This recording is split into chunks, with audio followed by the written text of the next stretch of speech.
Steven Coreno right here with the one and only Showtime Shawn Porter. I think last time I messed it up, I said Shawn Showtime Porter, so I'm glad I got it right. Showtime Shawn Porter. It takes some time. It takes some time. I figured it out though. A majority of boxers have their nickname in the middle, and so it just kind of Showtime. Exactly. Yeah, there we go. Exactly. Here we are, man. Loma Haney. Right back. Yeah, I love it. Right. Man, it's good. Let's keep them coming, right? Hopefully we get the Spence Crawford in there too. But we'll get to all that later too, right? I'm getting ahead of myself. You hearing things? All right. I mean, it's same things you are, but I feel like, I don't know, maybe you're hearing more than me. I don't know. Are you hearing more than me? I'm not. If I was, I wouldn't tell you. So. Read the body language. I don't know. What do you guys think? That's why I kept a smile. I don't know. Maybe some good news. But let's get to this one first. Man, stylistically, this is like a boxing fan purist is like, this is going to be good. Stylistically, Loma's footwork, Devin's jab, and keeping them on the outline, what prevails, do you think? Or is it going to be just like this person does that and the other person adjusts, then the other person adjusts, the other person adjusts? I'm just coming up with this. I'm going to say it later on my podcast, but the first thing, as you were saying, the first thing that came to mind was, remember watching Peyton Manning and Tom Brady go at it? Like, that was like pure football, like at its finest. And so, like, just to get, if there's anybody that thinks that don't like the boxer against the boxer, and like you just said, who will prevail? The one that can move and control that range and that distance, or the one with the speed and the longer arm and the energy and the charisma and things like that? I think that it's going to be a lot of Peyton Manning and Tom Brady, where the shots that need to be taken at the right time, once they're taken, like what happens in that moment, you know what I mean? So I think that this is pure boxing at its finest. I think that it has elements along with it that will make so that the fight's not boring. It's like there'll be a lot of speed coming from Devin, but there'll be a lot of movement coming from Vasily, and so it'll be kind of hard to determine what exactly is going to happen at every point in the match. But overall, man, I think it's exciting. Could be the fight of the year.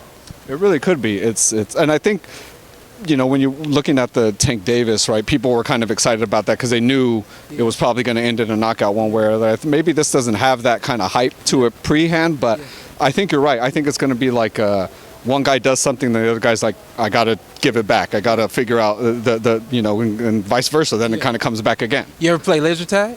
Of course. Yeah, so you know how like when you're hit, your pack gets hit, and then you're down for a minute, right. But then when you come right back, if that person didn't run far enough away, it's like, I got you. You know what I mean? So I think that this is gonna be like it's gonna be tag. You know what I mean? And I think that people will find that even though there are no hellacious punches, or we don't expect the hellacious, crazy, big punches to be landed, it's gonna be enough of the head going back. It's gonna be enough of the inside war and things like that for this to really be a good, interesting, and entertaining fight. Yeah. Just talking to you about it, it's gonna be more hype. It's gonna be more hype. What I do, baby, hire me somebody.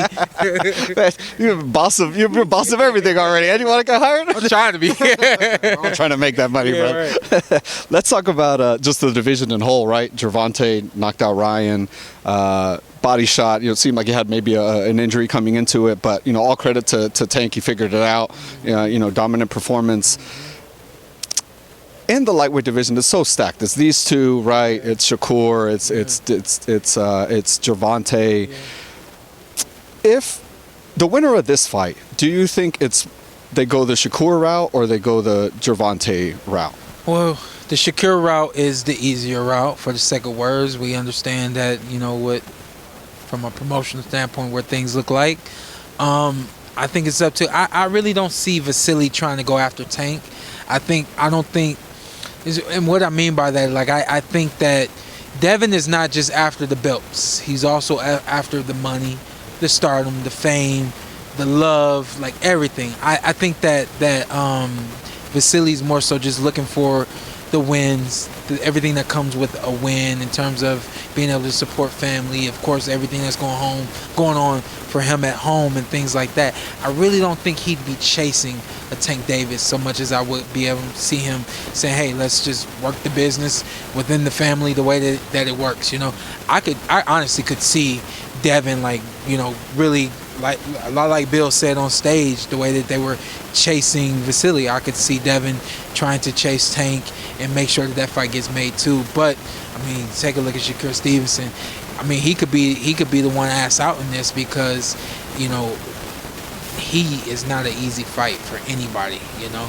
And if you have an opportunity to make more money and have more eyes on you than ever and be able to do certain interviews with certain entities that you've never had the opportunity to, there's a lot that comes with fighting Tank Davis, you know.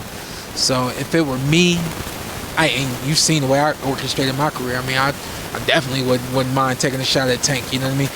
Obviously, you know, that's not an easy fight, but, you know, again, everything that comes along with it, it's a lot of fun promoting these fights, and when you're under the light and you love it, there's no other place you rather be, you know?